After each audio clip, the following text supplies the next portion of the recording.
Saat bicara nafkah lagi Ustaz. Itu kan hal yang wajib ya Ustaz sebagai seorang suami kan. Ketika dia nggak berhasil memenuhi full nafkahnya, kadang tuh suka ada teman-teman meminjam uang sama temennya lagi buat memenuhi kebutuhan sehari-harinya. Itu gimana Ustaz? Boleh berutang Ustaz untuk itu?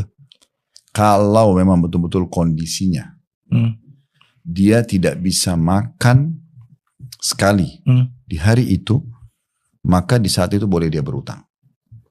Atau bahkan dia boleh mengemis di saat dia tidak bisa sama sekali makan walaupun satu kali.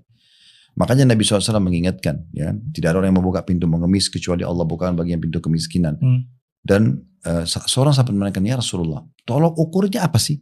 Boleh atau tidak boleh mengemis? Kata Nabi SAW, kalau dia sudah punya makanan untuk hari itu satu kali, maka sudah tidak boleh dia mengemis. Berarti kan tidak boleh dia mengemis di situ. Nah, yang paling nikmat dalam rumah tangga itu di saat ada kesepahaman di sini. Contoh misalnya, suami hanya bisa membeli satu bungkus nasi uduk. Isinya cuma nasi, satu tempe, misalnya sedikit bihun atau apa gitu ya. Contoh, ya udah, ini yang dia makan, ya dia makan berdua sama istrinya. Istrinya pun mengerti, suaminya pun bisa mengerti. Nah ini penting, sehingga tidak ada namanya nafkah kurang. Nafkah kurang itu karena selalu diikutin, misalnya susu anak sudah bisa kita belikan yang harga 70.000 per 1 kilo misalnya. Tapi karena lihat temannya beli susu yang 110.000, maka dia ganti aja deh. Padahal sebenarnya nggak memungkinkan. Ini kan hanya membuat nafkah jadi bengkak. Nah, dengan izin Allah Subhanahu Wa Taala, Allah Subhanahu Wa Taala memudahkan, ada dua kunci yang sangat mudah supaya kita tidak merasa kekurangan. Yang pertama, tubuh kita ini tidak butuh nutrisi banyak.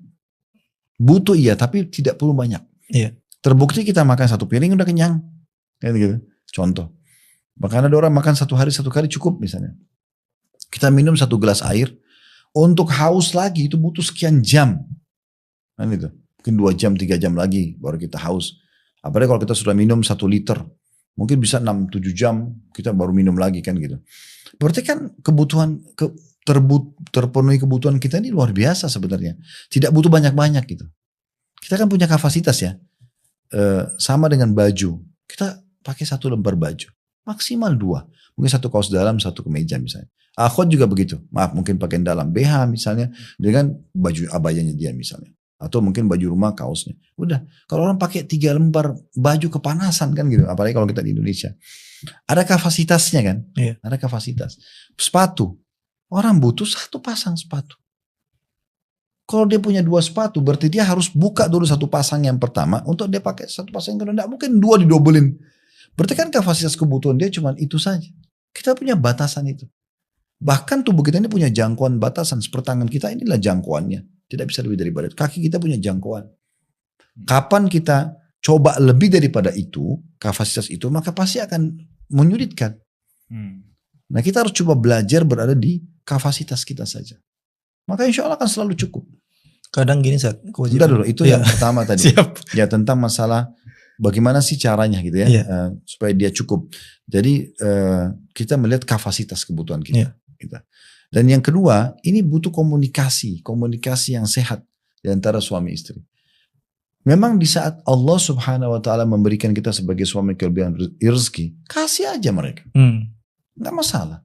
Nggak boleh juga seorang suami, dan kurang pantas seorang suami itu misalnya Allah berikan dia harta melimpah, dalam kondisi istrinya dibiarkan dalam seperti kondisi pada saat dia belum punya. Ya, bukan. Misalnya gini, pada saat awal dia menikah, misal pendapatan dia cuma 2 juta, 3 juta rupiah. Istrinya mungkin cuma bisa makan nasi sama tempe aja misalnya. Tapi sekarang Allah SWT mudahkan dia naik jabatan jadi manajer. Dia 7 juta misalnya. Sekarang dengan 7 juta, sebenarnya dia bisa meningkatkan ini dengan menambah sepotong ayam misalnya. Ya kan gitu. Sekarang tiba-tiba dia naik lagi, 5 tahun kemudian dia sudah menjadi apalah. Ya, misalnya dirut di perusahaan. Atau mungkin dia sudah punya usaha sendiri. Sehingga income dia bersih 1 bulan sudah 10 juta misalnya. Atau 15 juta 1 bulan. Ya, dia juga tingkatkan levelnya ini. Nggak ada salahnya. Nah, di sini butuh pengertian kedua belah pihak. Suami di saat income-nya bertambah, dia nggak usah mengatakan, saya kan pernah jalan sama istri 3 juta bisa hidup. Jangan, nggak apa-apa. Naikkan aja levelnya. Ya kan gitu. Nah, jadi dia nambah nggak apa-apa. Atau kalau misalnya istrinya tetap mau, seperti ada contoh seorang ikhwah, dia bilang, Ustadz gimana ya? Dia malah mengeluh gini, istri saya ini selalu kalau saya mau kasih apa-apa nolak. Malah nolak istrinya, dia bilang, saya mau beliin mobil bagus karena dia orang mampu. Saya nggak mau, maunya mobil yang ini aja deh, maksudnya yang murah gitu. Jadi saya ikutin aja. Saya kalau keluar negeri mau beliin dia barang-barang, saya pasti berpikir kalau saya tanya kamu mau apa? Nggak usah, nggak apa-apa. Saya mau beliin seperti teman-teman saya karena beliau kebetulan orang mampu. Beliin istrinya tas bermerek, beliin parfum. Dia malah nolak. Ini yang mau nggak nih difotoin? Nggak usah.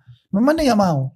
Nah, gimana caranya hadapi istri seperti ini? Nah, kalau memang pihak istrinya sendiri yang nggak mau, ya udah nggak apa-apa, jangan dipaksakan.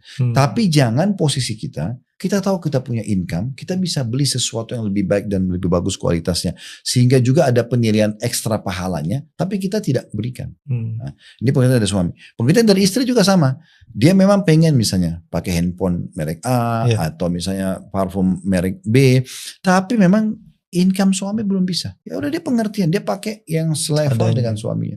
Toh pasti saya yakin suami juga bisa mengerti kenapa dia harus cuma pakai kolon misalnya, ya kan?